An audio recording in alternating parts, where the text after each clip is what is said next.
پوستي خدمات خو په افغانستان کې تر ډیره هیر شوی لومړیتوب. افغان پوست شرکت وایي چې د هیواد په بیلابیلو ادارو کې 150 داسې ټولګټي خدمات په نښه کړي چې عصري سیستمونو ته اړتیا لري ترڅو وکولای شي خلکو ته په کمه بیه او لږ وخت کې خدمات وړاندې کړي. دغه شرکت مسؤلین وایي چې دوی په همدې موخه یو آنلاین پورټال رامنځته کړی چې له دې وروسته به ټول عامه خدمتونه په اسانۍ او چټکۍ سره د یاد پورټال له لارې وړاندې شي. د یاد شرکت رئیس احمد وحید وایس زیاتوي چې تر دې مهاله یې یوازې د بهرنیو چارو وزارت کونسلي خدمتونه دغه سیستم ته داخل کړي چې په آنلاین بڼه پروسس کیږي او له مخې به یې د اسنادو په لیږد کې چټکتیا، په لګښتونو کې د پام وړ کمښت، د وخت سپما، د اسنادو خوندیتوب او عصري سازي رامنځته شي.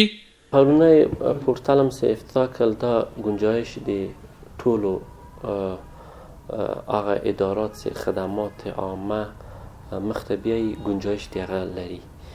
دا په معنا ده که وزارت عدلیه سره په موافقت ورسی وزارت مالیه هم شامل د سیستم کی که تحصیلات عالی سره په موافقت ورسی وزارت تحصیلات، معارف، شهادتنامه، دیپلم، ترانسکریپت، وزارت داخلی سره کارت سلا، کارت زیری.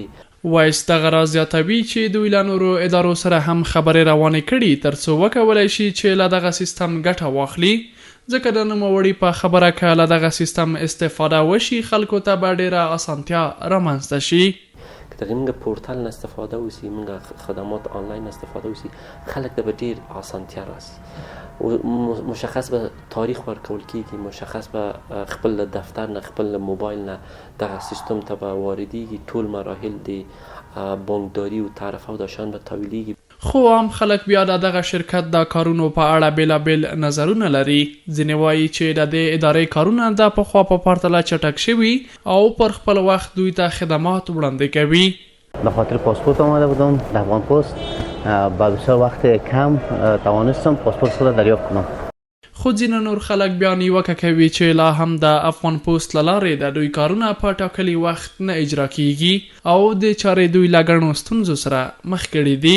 والا کارش یک ذره کند پیش میره از خاطر که یک هفته است من دوانده میده میگه صبح روز بیا، صبح بیام، روز بیا، صبح بیا. بسیار بدیدی آیسته آیسته کارش پیش میره.